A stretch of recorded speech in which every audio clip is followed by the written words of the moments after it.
sommes de retour. On va parler maintenant du Rwanda et de la République démocratique du Congo. La décrispation entre les deux pays.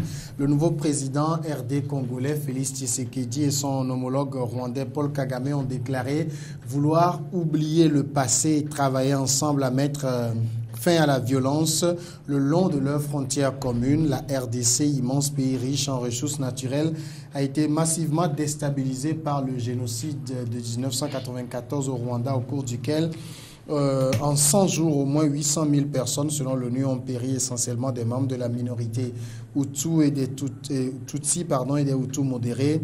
Le massacre avait conduit des centaines de milliers de personnes Hutus, des génocidaires pour certains d'entre eux, à venir s'installer dans l'est de la RDC, à l'époque appelée le Zaïre, entraînant une série d'événements ayant débouché sur deux guerres entre 1996 et 1997, et puis 1998 et 2003. Nos pays resteront voisins pour toute la vie et nous ne sommes pas des acteurs spontanés. Nous passons à un moment donné.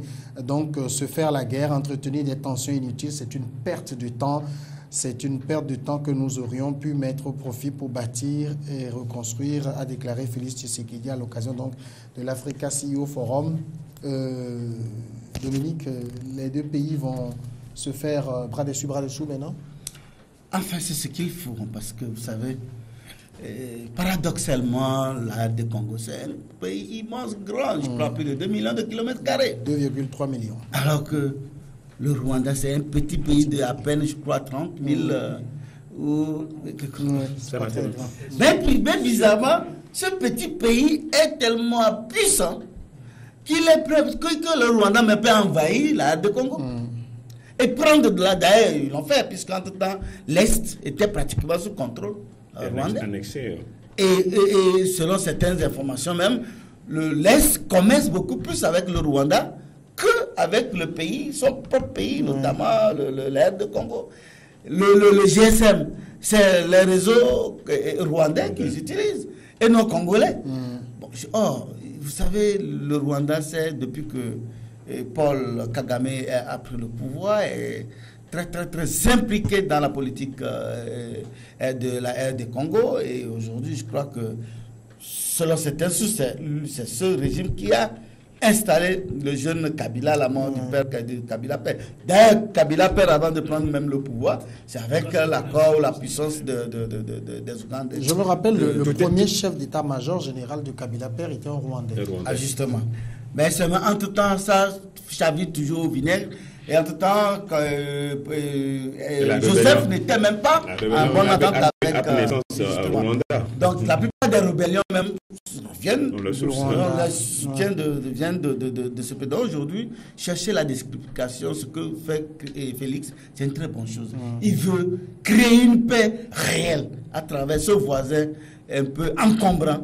Ce voisin qui aime s'immiscer dans leurs affaires, et donc il veut vraiment l'offrir la possibilité d'une vraie paix pour qu'ils puissent s'entendre. S'il y a des problèmes, ça peut se gérer. Quels sont ces problèmes? On ne peut pas gérer. Donc je crois que c'est ce qu'il allait dire à son grand frère Paul Kagame pour lui dire: je suis venu en paix, je veux concrétiser la paix, je veux vraiment que mon peuple dans l'Est là-bas puisse vivre en paix. Et je crois que l'autre ne peut que accepter cette paix venue de ce grand pays. Donc c'est une bonne chose et que pour le bien de la population. Pasteur Edo, au même moment, une paix, une véritable paix comme on le souhaite entre le Rwanda et la RDC, ça ne va pas trop profiter aux affaires du Rwanda, bien sûr. Non, du Rwanda, mais je crois quand même que vous savez, comme on l'a déjà dit, et des Congo immensement riches. Et que Rwanda en profite énormément. Rwanda profite énormément. Mais je crois que la normalisation des relations aussi peut permettre quand même à ce que, de manière, à travers des échanges, le Rwanda pourra continuer puisque le Rwanda est en avance par rapport du point de vue développement aujourd'hui. Donc, je crois que la RDC peut tirer. Et puis, il n'y a aucune route qui quitte de Kinshasa pour aller à Goma. Or, sûrement qu'il y a une route qui part de Goma pour aller au Rwanda. À Kigali. Donc, c'est pour dire quand même que, d'abord, c'est une bonne chose parce que la zone va être pacifiée. La zone va être pacifiée. La région. Vous savez, Rwanda, c'est comme si l'Israël, en fait. Bon, le Rwanda a eu des relations avec Israël. Donc, il se comporte comme Israël. Un petit pays, mais aussi puissant. Bon, donc maintenant, ce qui est très important dans cette démarche de Tshisekedi qu'il faut saluer, c'est que presque toutes les annexions de parties de l'Est de la RDC viennent toujours du Rwanda. Et il y a lieu quand même que les deux pays fassent cette paix d'abord pour la région, cette paix pour la RD Congo, et cette paix pour que cette zone-là qui est toujours en proie à des actes de violence puisse finalement parvenir à la désescalation. Mais ce n'est qu'un pas. Ce n'est qu'un pas. Il reste encore beaucoup de choses à faire. Mais tout ce qu'on peut souhaiter à ces deux pays, c'est que la normalisation des relations, dans leurs relations puisse partir maintenant et que ça puisse se confirmer et s'affirmer davantage. Alors cette décrispation, ça peut ramener la paix dans l'est de la RDC? Alors, ce qui serait bien, c'est que ça ramène la paix. Et ce qui serait bien, c'est que le continent africain prenne conscience de l'enjeu congolais. Le Congo, c'est le fantasme de tous les explorateurs.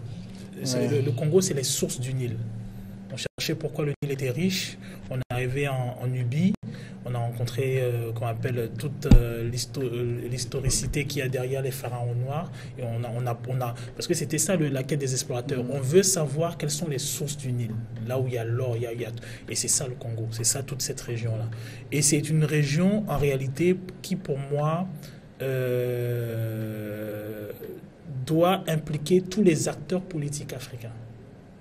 C'est normal, par exemple, qu'un Edem Kodjo qui soit togolais aille au Congo. C'est normal, par exemple, qu'il y ait ce rapport au Rwanda, ce rapport à l'Ouganda, ce rapport justement au Burundi.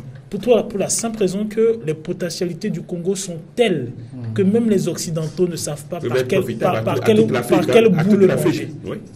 Et le mange, ils le mangent, mais ils ne savent pas comment bien le prendre en bouche. Tellement c'est gros. Comment tout prendre. Et le Congo a assez de... Il le mange avec voracité. C'est ça. Et le Congo a assez de potentialité pour alimenter l'Afrique pour assurer une indépendance, comment dirais-je, industrielle, économique de l'Afrique. Le Congo est un élément majeur. C'est la raison pour laquelle beaucoup de leaders au de Dinga auraient pu alimenter énormément ou la moitié de l'Afrique. Voilà, toute l'Afrique. Donc, à un moment, il y a beaucoup de... Dans ces transactions politiques, il y a beaucoup de non-dits parce que... Et d'enjeux. Parce que, comment dirais-je, souvent, ce sont les multinationales occidentales qui savent, qui ont l'expertise du sol, qui ont une certaine expertise et qui savent concrètement ce qu'elles convoitent là-bas et qui passent par les politiques pour le faire. On va espérer que Félix Tshisekedi comprenne que, outre le Rwanda, il y a d'autres acteurs. Il y a son pays est sujet à une grosse convoitise, je pense qu'il le sait, mais aussi que son pays est le noyau d'un potentiel développement réel de l'Afrique. Alors, Dominique, quand on est président d'un pays qui a 9 frontières avec d'autres pays, il faut donc négocier la paix comme ça avec tous les autres, ou bien c'est juste le voisin qui est très encombrant qu'il faut aller passer? Tu négocies avec le voisin qui te crée des problèmes. Les autres, puisqu'il n'y a pas de parce que de l'autre côté, il y a d'autres soucis. Quand on voit la carte, l'Ouganda, c'est pas aussi... Congo, problème interne. Congo, problème interne. Centrafrique, problème interne. Ouganda, dictature. Le Burundi, problème interne. Donc, à un moment, c'est un pays quand même qui est entouré par des zones conflictuelles. Et pour assurer la stabilité de ce pays... Mais ce qui est quand même qu'il faut noter, c'est le fait que c'est le Rwanda qui lui crée beaucoup plus de problèmes. Puisque, tous les pays aussi... autour de leurs frontières ont des difficultés, mais le vrai danger, puisque c'est par là que viennent souvent les rébellions, les différentes rébellions qu'il y a eu. Actuellement, les Kamina Sapou, on ne sait pas qui les soutient. Vous prenez les Mai Mai, et selon certaines sources, ils sont soutenus par des réseaux rwandais. Ça n'engage que ceux qui pensent ainsi. Donc aujourd'hui, il faut aller voir ce voisin. Mais dis-lui, bon, donne-moi la paix. Parce que n'oublions pas que les anciens génocidaires, enfin, certains génocidaires, comment on les appelle, oui, ils sont réfugiés au Congo. D'autres ont accepté d'entrer au Rwanda, mais d'autres sont toujours dans une posture de rébellion avec des armes, en voulant en découdre avec le puissant Paul Kagame dans son coin là-bas, ce qui n'est pas du tout évident. Donc aujourd'hui, je crois qu'il faut régler tout ça là. Il faut désarmer ces interamoureux. Il faut les rassurer, soit les rapatrier ou leur donner des terres pour cultiver. Mais il faut les déposséder des armes. Maintenant, il faut créer vraiment un climat de paix dans cette zone où vraiment des groupes, on ne sait même pas, hein. Bon, généralement on accuse le Rwanda, parfois même l'Ouganda de soutenir ces rébellions, mais je crois que Félix veut vraiment pacifier son pays avant, parce que jusqu'à présent il n'a pas encore formé son gouvernement. Ouais. Mais je crois que lorsque vous voyez comment ce déplacement, il est beaucoup plus axé en Afrique, surtout des pays frontaliers. Il est déjà allé en Angola, il est allé chez son voisin à Congo-Brazzaville. Donc il est à la recherche vraiment des voies et moyens pour... Parce qu'au fait, sans la paix, il y a encore des... Je dirais même qu'il est... Et moi, je me dis que derrière ces soubresauts, il y a sûrement la main noire des Occidentaux, puisque c'est ça qui leur permet d'avoir des territoires pour exploiter allègrement les ressources. Je pense que ce qui est intéressant justement peut-être parce qu'il y a toujours aussi cette comment dirais-je, ce relationnel entre nos peuples africains. Je pense qu'effectivement quand on voit le tour diplomatique qu'il a fait, il est parti toucher un certain nombre de pays qui à un moment même ont envoyé des forces armées dans son territoire.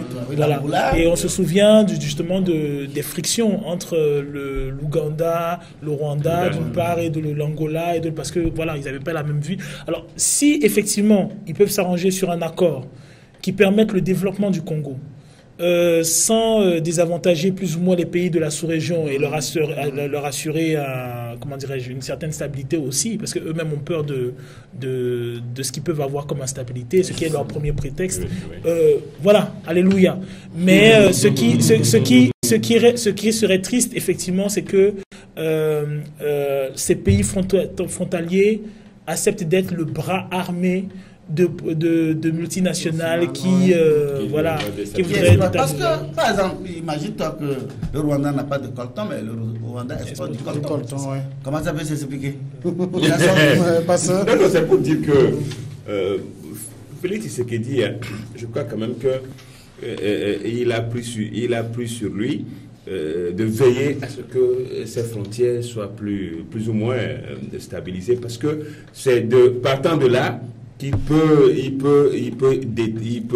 comment on l'appelle, dérouler tout son programme qu'il a pu. Il n'a pas encore formé son gouvernement, mais il est en train de faire. En tout cas, moi je vois quand même les histoires de frontières autour de la RDC. Je me dis mais que Mobutu a été un génie, hein, parce que de son temps... Personne ne touchait au Congo. Ah non, attention. Personne ne touchait au Congo de Mobutu pour la simple raison qu'il avait les États-Unis derrière. Mais ça, il était appuyé financièrement, il était appuyé par des mercenaires, avec une base militaire en aile de Congo. Pardon? Les États-Unis avaient à l'époque. Oui, voilà. Donc les Américains. Les centres d'écoute. C'était sur le... Mobutu est un pur produit américain. Mais au moins, l'histoire retiendra que sous lui, il n'y a pas eu de rébellion, il n'y a pas eu d'agressivité, d'attaque ou de... Comme on le voit maintenant. Donc c'est après lui. Et ceux qui sont venus comment? Justement par la rébellion. Non mais attention, il y a eu des rébellions. Ils ne sont pas venus par voie démocratique. Non, il y a eu des rébellions au cours du règne de Mobutu. Mais... il en a assassiné beaucoup. Hein. Ah ben, il en a assassiné maintenant, ces rébellions, elles ont une origine. Suite après.